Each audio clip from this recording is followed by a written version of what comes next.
teman-teman sekalian?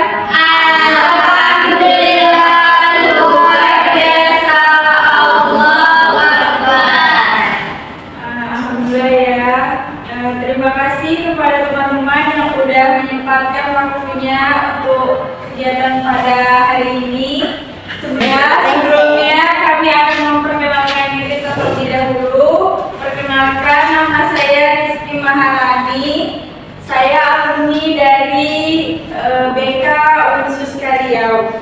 Dan ini rekan saya. Perkenalkan, nama saya Afdana Yusufani. Saya juga alumni dari BK Unsus Riau. Baiklah, pada hari ini kami akan menerangkan materi kepada teman-teman mahasiswa sekalian, yaitu tentang materi teknik dan strategi administrasi dan supervisi dalam bimbingan dan konseling. Jadi langsung saja ya. Di sini teman-teman semua udah pernah belajar tentang administrasi dan supervisi belum? Belum, Pak. Belum pernah ya. Oke.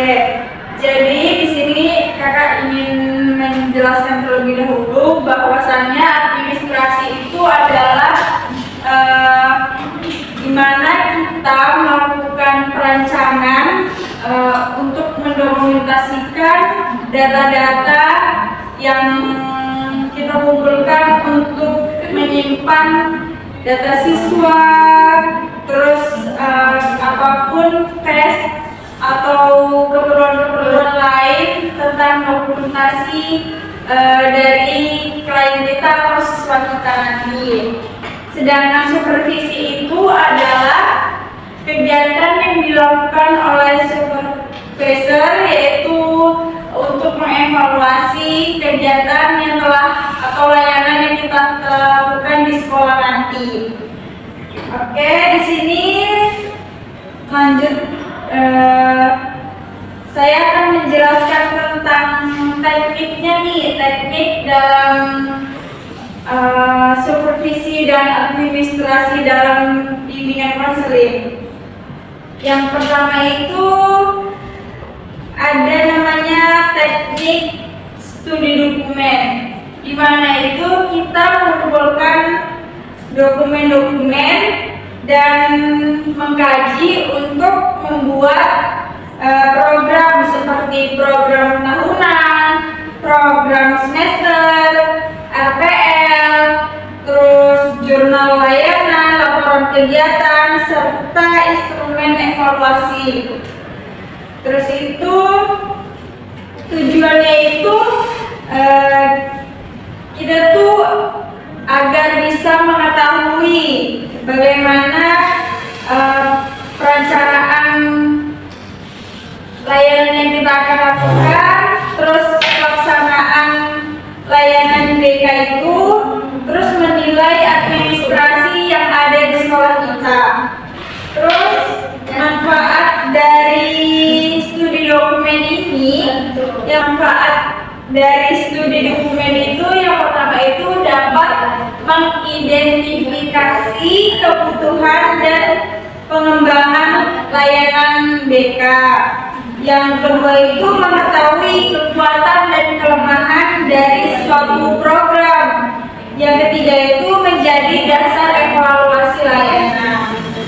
Selanjutnya itu juga ada yang namanya teknik observasi, yang mana itu kita mengambil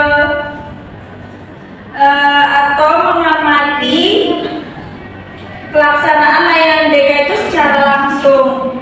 Jadi itu dilakukan itu seperti kita mengobservasi layanan konseling individu, konseling kelompok, layanan klasikal, bimbingan kelompok, dan kegiatan pendukung. Ini tuh untuk mengetahui kelebihan dan kekurangan serta melihat umpan balik dari pelaksanaan layanan tadi.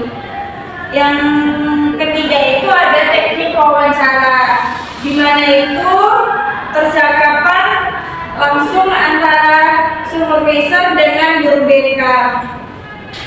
Ini tuh bertujuan menggali informasi lebih mendalam, terus mengetahui hambatan yang terjadi pada layanan dan mengetahui kebutuhan untuk mengembangkan layanan BK.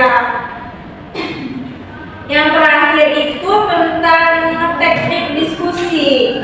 Teknik diskusi ini yang mana kita berdiskusi dengan supervisor sebagai guru BK dalam bentuk individu maupun kelompok. Itu manfaat dari teknik diskusi ini untuk meningkatkan kerjasama kita dengan supervisor seperti pengawas maupun kepala sekolah, terus meningkatkan keterbukaan kita nih terkait program-program yang atau layanan yang kita lakukan di sekolah, seperti misalnya kalau di sekolah kita memiliki hambatan dalam melakukan layanan observasi karena tidak ada keterbatasan sarana dan prasarana, itu kita bisa lebih terbuka kepada supervisor di sekolah, yaitu seperti contohnya kepala sekolah, kita bisa mengkomunikasikannya. Terus itu yang terakhir itu manfaatnya dapat mengembangkan profesionalitas kita sebagai guru BK. Mungkin itu saja penjelasan kakak mengenai tentang teknik dari supervisi dan administrasi dalam BK. Selanjutnya akan dijelaskan oleh rekan kakak kepada kakak Abda, silakan. Baiklah teman-teman, di sini saya akan melanjutkan materi yang selanjutnya, yaitu tentang strategi supervisi dalam bimbingan dan konseling. Nah, tadi kan sudah dijelaskan oleh rekan kakak tentang teknik administrasi dan juga supervisi dalam BK. Selanjutnya yaitu ada strategi supervisi dalam bimbingan dan konseling. Nah, jadi strategi dalam supervisi BK ini merupakan suatu pendekatan ataupun cara yang digunakan ataupun cara yang dilakukan oleh supervisor untuk membina, mengarahkan serta mengembangkan kemampuan profesional guru BK ataupun konselor. Nah, jadi strategi ini itu dirancang secara sistematis agar proses kualitas layanan dan bimbingan konseling itu dapat berjalan dengan lancar di suatu sekolah. Di dalam pelaksanaannya, supervisi ini tidak hanya berfungsi sebagai pengawasan, akan tetapi juga berfungsi untuk mengatasi berbagai kendala yang berfungsi untuk membantu konselor dalam menyelesaikan kendala-kendala yang ada di dalam setiap sekolah begitu. Nah, yang pertama itu ada strategi yang digunakan oleh supervisi klinis, yaitu pendekatan langsung yang berfokus pada pengamatan langsung terhadap praktik konseling. Jadi supervisi klinis ini adalah bentuk pengamatan langsung kepada guru BK ataupun konselor di suatu sekolah. Jadi pengamatannya ini dilakukan secara langsung. Selanjutnya ada supervisi kolaboratif, yaitu yang menekankan pada kerjasama antara supervisor dan juga konselor.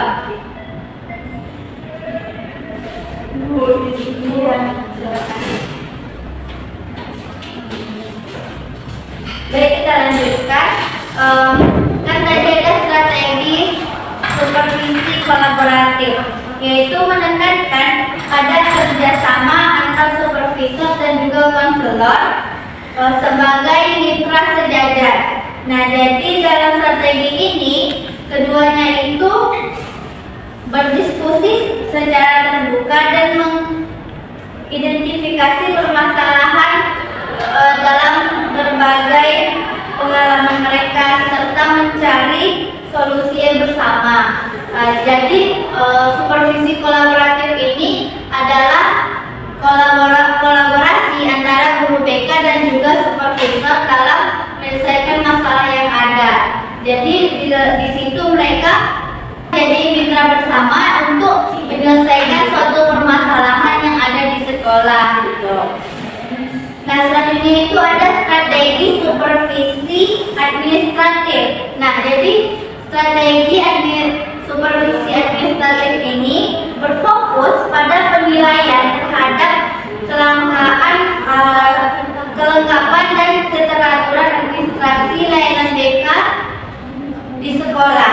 Nah, supervisor itu nanti menelaah berbagai dokumen seperti program tahunan, program semesteran, RPL, ataupun laporan kegiatan lainnya yang bertujuan untuk memastikan bahwa layanan BK di sekolah itu terlaksana dengan baik dan tidak ada kendala. Kemudian ada strategi supervisi akademik. Nah, supervisi akademik ini lebih menekankan pada peningkatan kualitas layanan konseling yang diberikan oleh konselor.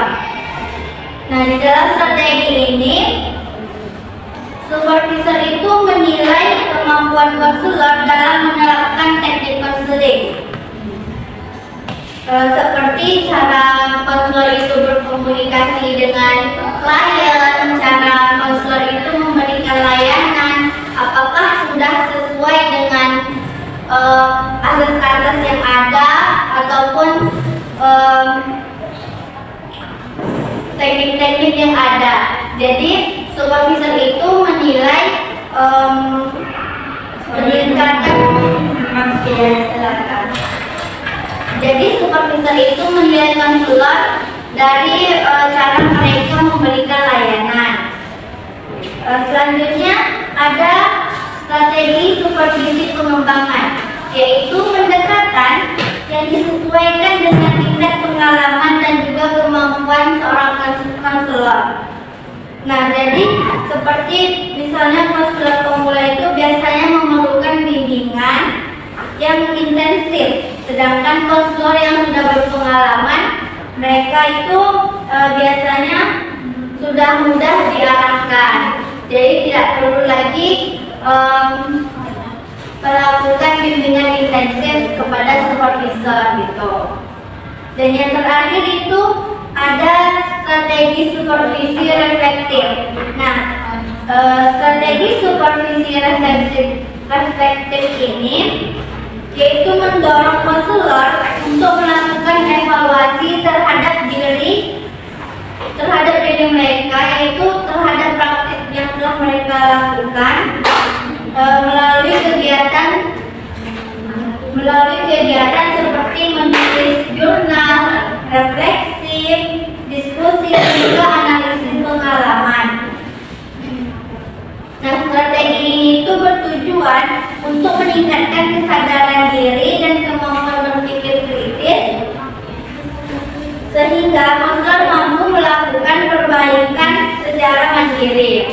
Nah, jadi dengan banyaknya strategi tadi, dengan banyaknya strategi supervisi tersebut, itu memiliki peran yang saling melengkapi dalam meningkatkan kualitas layanan bimbingan dan konseling di suatu sekolah.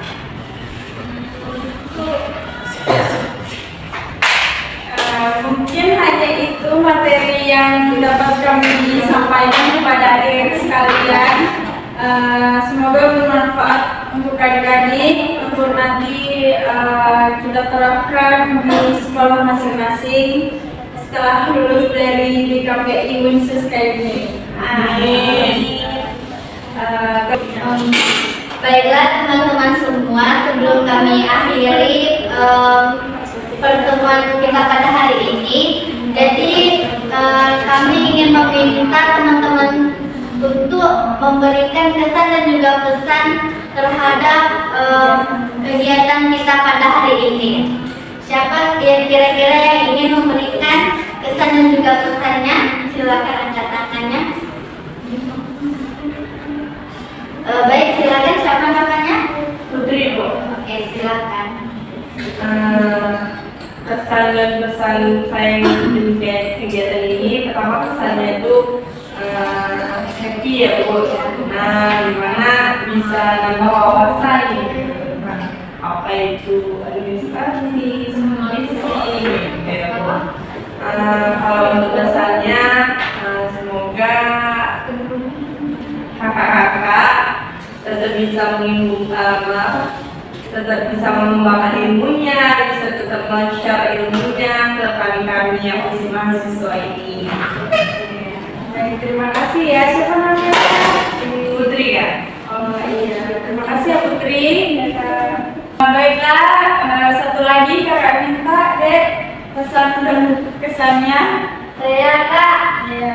kalau pesan dari saya, materi yang kakak kasih itu sangat berkesan karena sangat bermanfaat untuk kami, untuk calon guru BK, calon guru BK dan yang kuliah di sini. Jadi kami dapat wawasan gitu dari kakak-kakak semuanya. Terus pesannya, semoga ada acara lagi seperti ini, kegiatan ini lagi gitu Kak. Biar kami itu punya wawasan lagi gitu Kak. Terima kasih ya kepada siapa namanya? Kita Kak. Kita terima kasih ya kita dan Putri telah menyampaikan pesan-pesannya. Mungkin hanya itu ya apa kegiatan kita pada hari ini. Baiklah, sebelum ditutup kita melakukan ice breaking dulu ya. Jadi setelah dari keluar dari kegiatan ini kita tetap semangat menjalani kegiatan kita selanjutnya. Oke.